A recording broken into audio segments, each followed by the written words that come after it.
Shalom Kingdom Citizen. Ya. Senang sekali saya berada di tengah-tengah warga kerajaan yang luar biasa, di tengah-tengah para pemenang. Dan saya tidak heran kalau kita selalu berkemenangan terhadap apapun yang terjadi dalam kehidupan kita, memang sebab untuk itulah Tuhan memanggil kita. Ya. Katakan bersama saya dipanggil Tuhan untuk menjadi pemenang. Yang setuju berikan tepuk tangan. Ya. Oleh karena kasih karunia dan anugerah Tuhan, ya, bukan karena kekuatan kita. Hari ini kita sudah masuk pada bulan November, ya, tanggal 7. Itu artinya tinggal sebentar lagi kita akan menyelesaikan tahun ini. Dan saya percaya bahwa kalau kita bisa melewati bulan demi bulan, ini semua karena anugerah Tuhan. Karena Tuhan sebagai seorang Bapa selalu ada untuk kita, untuk menolong kita apapun permasalahan kita. Tidak mudah ya bagi kita untuk bisa melewati hari-hari yang penuh dengan ketidakpastian ini karena akibat adanya COVID. Tetapi satu hal yang harus kita mengerti. Ada Tuhan yang tidak pernah membiarkan kita dan meninggalkan kita. Hari ini kita akan belajar bersama sesuai dengan tema yang baru, yaitu multiply. Arti dari multiply adalah melipat gandakan, meningkat jumlahnya. Nah begini, Tuhan rindu setiap kita mengalami yang namanya peningkatan, ya, mengalami multiply. Sebab memang untuk itulah kita dipanggil. Ya. Tuhan menyelamatkan kita dengan tujuan untuk kita apa? Mengalami peningkatan. Ya. Seperti saya sampaikan tadi, menjadi pemenang, bahkan lebih daripada pemenang. Ya. Tuhan memanggil kita dari kegelapan menuju terangnya yang ajaib. Ya. Untuk kita mengalami yang namanya multiply atau peningkatan di dalam segala hal di mana Tuhan menempatkan kita, untuk kita menjadi berkat buat orang-orang di sekitar kita. Baik, saya rindu untuk kita semua bisa menjadi berkat buat rekan-rekan kita. Ya, kita bisa melihat ke belakang, kita bisa melihat masih ada banyak kursi yang kosong. Ya. Sedang di luar sana ada begitu banyak teman-teman kita yang rindu untuk datang ke gereja, betul? Nah, menjadi berkat itu orang selalu berpikir berhubungan dengan uang. Nah, saat ini kita bisa menjadi berkat ya dengan memberikan informasi, ya.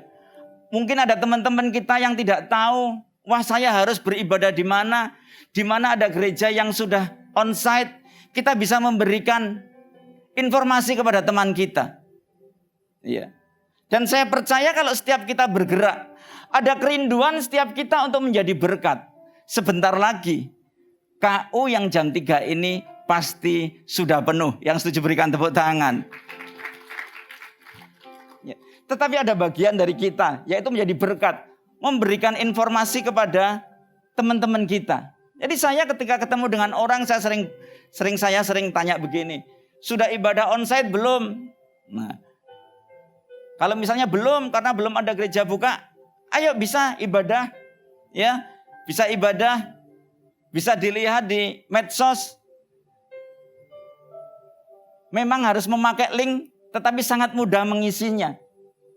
Ya, jadi tidak perlu kita harus punya uang dulu banyak baru kita menjadi berkat.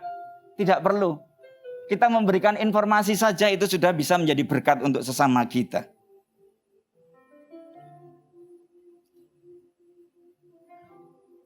Memberi berkat ini tidak selalu berhubungan dengan uang. Tetapi memberi berkat ini selalu berhubungan dengan apa? Hati. Kemurahan hati. Generosity. Ya. Setiap orang yang murah hati, ya, siap menjadi berkat, Karena memang kita dipanggil tidak untuk sukses, tetapi untuk berbuah, untuk menjadi berkat buat orang-orang di sekitar kita. Nah, ketika kita sadar kita bisa menjadi berkat, hati kita yang murah hati, kita bisa menjadi berkat untuk segala sesuatu yang kita miliki. Ya, kalau kita hanya memiliki informasi, kita bisa memberi berkat dengan cara memberikan informasi. Mungkin di jalan kita ketemu dengan teman kita yang banyak kempes, kita bisa menjadi berkat dengan cara apa? Menolong dia. Bahkan kita bisa memberi berkat hanya dengan tersenyum. Yang setuju katakan amin. Iya. Mari. Ya. Kita berikan senyum untuk orang-orang di sekitar kita selama senyum itu belum bayar. Ya. Mari kita senyum gratis kok. Tetapi memang perlu dilatih, ya. Nah, warga kerajaan, Tuhan rindu setiap kita mengalami peningkatan di setiap tempat di mana kita ditempatkan. Ya. Ada yang masih kuliah, ya Tuhan mau kita mengalami peningkatan di tempat kuliah. Ada yang masih sekolah, SMP, SMA, ya Tuhan mau kita mengalami peningkatan di mana kita sekolah, bisa di SMP, bisa di SMA. Tuhan mau kita mengalami peningkatan di tempat kerja kita. Tuhan mau kita mengalami peningkatan di tempat usaha kita. Ya. Tuhan mau kita mengalami peningkatan dalam pelayanan kita di gereja. Jadi dimanapun Tuhan menempatkan kita, Tuhan rindu kita mengalami yang namanya peningkatan. Sehingga melalui kehidupan kita, Kristus yang hidup itu semakin nampak nyata. Hari ini kita akan belajar 3 hal. Ya, 3 hal yang harus meningkat dalam kehidupan kita untuk kita mempunyai kehidupan yang berkemenangan. Untuk kita mempunyai kehidupan yang bisa menjadi berkat untuk orang-orang di sekitar kita. Kita bisa menjadi berkat buat tetangga kita. Kita bisa menjadi berkat buat komunitas kita. Bahkan kita bisa menjadi berkat buat orang tua kita. Buat kakek nenek kita. Kita bisa menjadi berkat buat siapa saja. Nah, 3 hal ini yang harus kita tingkatkan. Saya singkat IKK. Hal yang pertama yang harus meningkat dalam kehidupan kita adalah iman. Meningkat dalam iman. Buka bersama saya Ibrani 11 ayat 1. Demikian firman Tuhan. Iman adalah dasar dari segala sesuatu yang kita harapkan dan bukti dari segala sesuatu yang tidak kita lihat. Jadi orang yang beriman, orang itu akan yakin dengan sungguh-sungguh akan hal-hal yang diharapkan sekalipun belum kelihatan. Jadi iman ini bicara dengan keyakinan yang sungguh-sungguh. Ya, keyakinan yang sungguh-sungguh. Nah, iman ini adalah hal yang luar biasa. Mengapa? Sebab tanpa iman kita tidak mungkin berkenan kepada Tuhan. Ya, tanpa iman kita nggak mungkin berkenan kepada Tuhan. Nah, perkenanan Tuhan atau favor of God itulah yang akan membuat kita mengalami hal-hal yang di luar kebiasaan. Hal-hal yang luar biasa akan membuat kita mengalami yang namanya mujizat. Jadi saya menyebut bahwa iman ini adalah betul-betul sebagai kunci dari mujizat. Ilustrasinya begini. Ketika ada seseorang yang sangat mengasihi kita, dia memberikan satu lemari besi dan memberikan kunci kepada kita. Bahwa di dalam lemari besi ini ada barang yang sangat berharga sekali yang engkau butuhkan untuk engkau berkemenangan. Yang engkau butuhkan ketika engkau membutuhkan pertolongan. Yang engkau butuhkan ketika engkau membutuhkan mujizat. Yang engkau butuhkan untuk engkau menjadi berkat buat orang-orang di sekitar ini. Tetapi kuncinya adalah ini. Ini kuncinya. Untuk bisa membuka lemari besi ini perlu kunci. Dan kuncinya itu disebut dengan iman. Kita bisa belajar dari ada begitu banyak mujizat yang dilakukan oleh Tuhan Yesus. Ya. Kita semua tahu bagaimana ada seorang wanita penyakit pendarahan yang sudah menderita pendarahan selama 12 tahun. Itu sembuh karena imannya. Selain itu kita juga bisa belajar dari seorang yang buta, ya. Namanya Bartimeus. Dia seorang pengemis di Yeriko. Dia juga bisa mengalami apa? Kesembuhan. Karena apa? Karena imannya. Dan yang sangat fenomenal ya. Sangat fenomenal. Bahwa Daud itu bisa mengalahkan Goliat.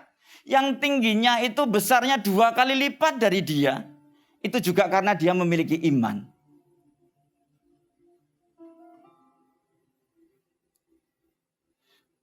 Ketika seorang wanita pendarahan 12 tahun mendengar bahwa Yesus datang ke kotanya, imannya melonjak, pengharapannya muncul, timbul lagi. Ya, dia ini sudah kemana-mana, ke tabib, ke dokter, tidak ada hasilnya. Semua properti yang dia miliki, dia sudah jual, dia sudah habis-habisan. Tidak ada pengharapan lagi.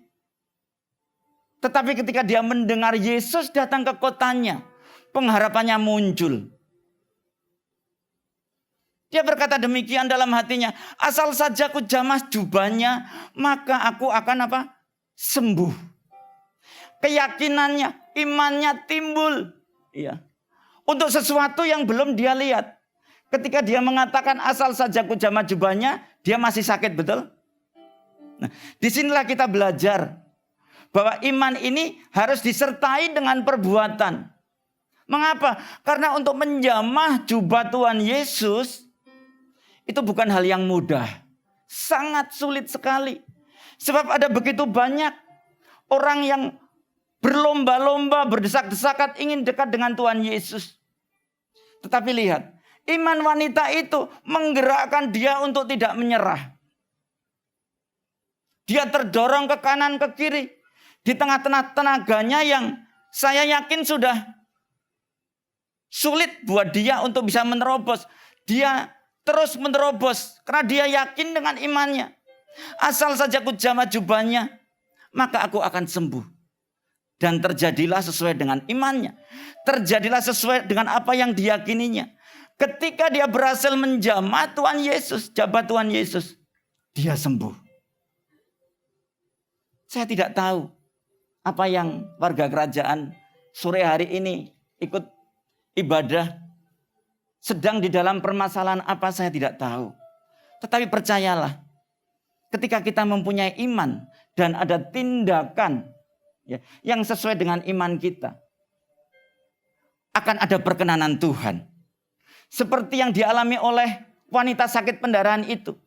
Ketika dia berhasil menjamah jubahnya, dia sembuh. Demikian pula kita. Lakukan bagian kita. Memang tidak mudah untuk mendapatkan apa yang kita imani. Tapi terus lakukan. Mungkin ada ketakutan. Tapi jangan berhenti bergerak. Terus bergerak mungkin sekalipun dalam keadaan kita takut. Sebab ada Tuhan yang selalu menyertai kita. Dia pasti akan menolong kita. Yang bekerja saat ini, mungkin karena terdampak pandemi, yuk tetap semangat. Yang punya usaha tetap semangat, lakukan bagian kita. Sebab pandemi ini tidak mengubah rencana Tuhan dalam kehidupan kita. Pandemi ini hanya semacam sarana. Ya. Untuk apa? Tes iman kita. Apakah kita tetap percaya bahwa rancangan Tuhan dalam kehidupan kita akan tetap tergenapi atau tidak? Percayalah, firman Tuhan menggaransi pasti tergenapi. Katakan bersama saya, rencana Tuhan pasti tergenapi. Hal yang kedua, apa yang harus bertumbuh dalam kehidupan kita? Yang harus bertumbuh dalam kehidupan kita adalah apa? meningkat dalam kedewasaan. Meningkat dalam kedewasaan. 1 Korintus 13 ayat 11.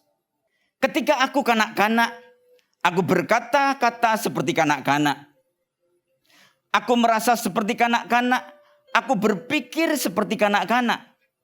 Sekarang sesudah aku menjadi dewasa, aku meninggalkan sifat kanak-kanak itu. Nah, warga kerajaan, kita harus meningkat dalam hal apa? Kedewasaan. Ya.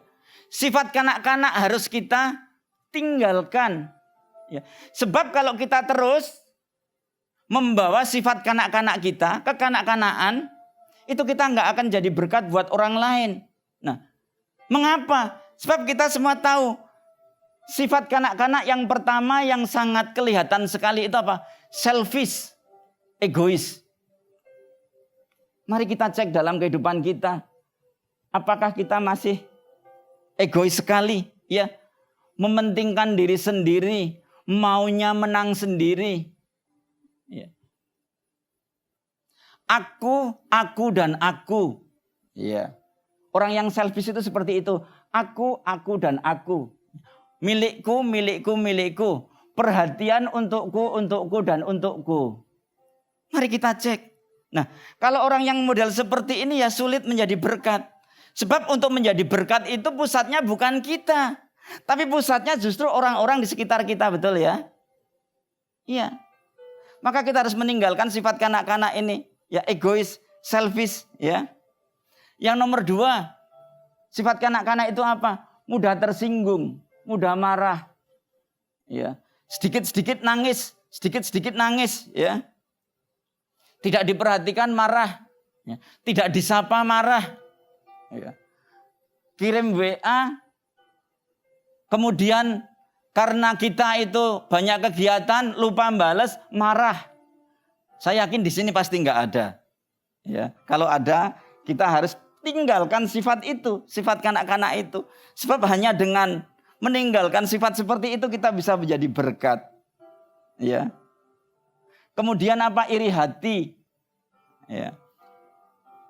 Sifat kanak-kanak itu iri hati. Kalau lihat orang di sebelahnya berhasil, diberkati, iri.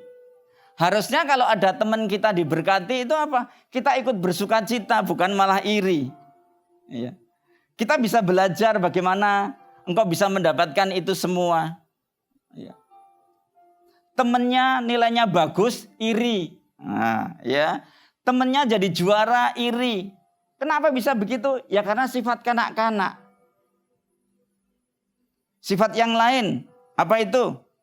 Lebih suka berargumen daripada bertindak. Itu juga sifat anak-anak. Alasannya banyak banget. Kenapa begitu? Ya karena kanak-kanak. Nah, orang yang seperti itu ya sulit untuk jadi berkat. Ya. Kemudian sifat kanak-kanak yang lain itu apa? Kurang memiliki pendirian dan komitmen. Kurang memiliki pendirian dan komitmen. Kalau A bilang A, ikut A. Kalau B bilang B, kemudian ikut B. Ya. Saya tidak pernah lupa ketika anak-anak kami masih kecil. Ketika anak kami ya tawarin, senang yang merah atau biru? Merah, Papa. Merah. Kemudian kalau kita balik, senang biru atau merah? Jawabannya apa? Biru, Papa. Nah, yang pertama. Ya. Nah, kalau kita seperti itu, kita masih kanak-kanak, kita nggak punya pendirian, ya. Tapi di sini nggak ada, ya. Nah, anak-anak itu memang lucu dan menggemaskan. Saya setuju. Tetapi sifat kanak-kanak akan membuat kita sulit menjadi berkat buat orang lain, ya. Maunya ditolong terus, ya. Maunya diperhatikan terus, tapi nggak mau memperhatikan. Maunya diberkati terus, nggak mau jadi berkat buat orang lain, ya. Dan ini penting sekali yang nomor 3. Jadi kan tadi IKK meningkat dalam iman, meningkat dalam kedewasaan. Yang ketiga meningkat dalam apa? Kecakapan. Buka bersama saya di dalam Amsal 22 ayat 29. Pernahkah engkau melihat orang yang cakap dalam pekerjaannya. Ya. Cakap ini bicara expert, bicara ahli, bicara mahir. Ya. Di hadapan raja-raja, ia akan berdiri. Bukan di hadapan orang-orang hina. Bukan di hadapan orang-orang biasa. Dalam terjemahan lain dikatakan ya, orang yang cakap itu dia akan bekerja di istana raja-raja. Bukan di rumah orang biasa. Saat ini ada begitu banyak raja ya. Ada raja properti, raja perbankan, punya usaha banyak. Nah itu kita bisa sebut sebagai raja. Nah kalau kita cakap, maka di depan mereka lah. Di sanalah kita akan bekerja. Bukan di tempat orang biasa. Oleh karena itu mari saya mengajak untuk kita semua. Meningkatkan kecakapan kita. Meningkatkan keahlian kita, ya. Jangan mau hanya yang sedang-sedang saja, ya. Jangan mau itu sedang-sedang saja, itu kan istilahnya kan mediocrity. Jangan mau, kita harus lebih, ya. Kita harus lebih dari orang-orang di sekitar kita. Kita harus lebih dari rata-rata, karena kita hanya akan mendapatkan lebih kalau kita mampu melakukan dengan lebih. Yang setuju katakan amin. Iya. Nah kalau kita bisa melakukannya biasa-biasa saja, ya pasti kita akan mendapatkannya biasa-biasa saja. Yakobus 2 ayat 22. Kamu lihat bahwa iman bekerja sama dengan perbuatan-perbuatan, dan oleh perbuatan-perbuatan itu iman kita menjadi sempurna. Nah, warga kerajaan, perbuatan-perbuatan di sini adalah apa? Kemampuan yang kita miliki. Nah, kalau kita mempunyai kemampuan yang lebih, maka perbuatan kita ini pasti apa? Excellent, luar biasa, lebih dari yang lain. Ya, mari. Saya sebagai penutup, saya akan bercerita tentang Daud ketika dia melawan Goliat. Nah, selain karena Daud ini memang imannya luar biasa. Nah, kenapa dia bisa bertemu dengan Raja Saul? Ya karena dia cakap. Dia mempunyai keahlian. Dan dia juga mempunyai iman. Nah, tentang iman ini kita bisa tahu dari percakapan Daud dan Raja Saul. Jadi ketika Raja Saul ini nggak percaya Daud ini mampu mengalahkan Goliat, apa yang dikatakan Daud? Daud berkata demikian. Dari cakar singa dan cakar beruang, Tuhan telah menyelamatkan aku. Demikian pula Tuhan akan memberikan kemenangan kepadaku. Ya, ketika melawan orang Filistin itu. Ini bicara tentang iman. Tetapi ingat bahwa Daud ini dia berani maju, menawarkan dirinya untuk melawan Goliat. Ketika orang-orang tentara yang lain-lain sudah tidak berani melawan, ini karena memang dia punya keahlian. Jadi bukan hanya sekedar, wah yang penting beriman, nekat. Enggak, karena Daud ini punya keahlian. Ya, keahliannya apa? Ya paling tidak dia itu sudah berlatih melawan singa dan beruang ketika dia ada di padang mengembalakan kambing domba yang 2-3 ekor itu. Nah kalau pas tidak ada kesibukan, dia enggak nyantai-nyantai main medsos, enggak. Yang dia lakukan apa? Dia mungkin mulai berlatih membidik, memakai ketepel, ceplak. Hal-hal yang kecil, dia bisa apa? Bisa membidik. Sekali 2 kali mungkin memang lolos, nggak kena. Tetapi dia tidak pernah menyerah. Dia tahu bahwa dia harus cakap. Dia terus melatih. Sehingga pada jarak yang jauh pun mungkin satu benda kecil dia bisa tembak. Nah ketika dia melihat Goliat yang tinggi besar, dalam hati Daud berkata demikian. Yang kecil jarak jauh saja aku bisa menembaknya. Aku bisa mengetepel dan kena. Apalagi Goliat yang tinggi besar seperti ini, aku pasti bisa. Betul ya? Daud menggunakan waktunya untuk mengasah kecakapannya. Dan itu terjadi. Dengan iman dia percaya penuh bahwa Tuhan pasti membela dia. Dengan kemampuannya dia percaya penuh. Dia bisa melakukannya dengan benar. Tepat sasaran. Dan terjadilah sesuai dengan imannya. Goliat mati. Karena apa? Karena iman dan kecakapan yang Daud miliki. Yakobus 2 ayat 24. Jadi kamu lihat ya, bahwa manusia dibenarkan karena perbuatan-perbuatannya dan bukan hanya karena iman. Betul ya? Tidak hanya iman saja, tapi ada perbuatannya. Daud berhasil membunuh Goliat tidak hanya karena iman saja, tapi karena dia memang expert, karena dia memang cakap. Mari pergunakan waktu kita dengan baik, ya. Jangan berhenti belajar untuk mengasah keterampilan yang memang sudah Tuhan berikan kepada kita. Kita menjadi berkat untuk orang-orang di sekitar kita. 3 hal untuk kita bisa mengalami multiply, ya, peningkatan. Adalah pertama apa? Meningkat dalam iman. Nomor 2, meningkat dalam apa? Kedewasaan. Nomor 3, meningkat dalam kecakapan. Sebab memang orang sabar itu firman Tuhan mengatakan apa? Lebih dari pahlawan. Mari bangkit berdiri.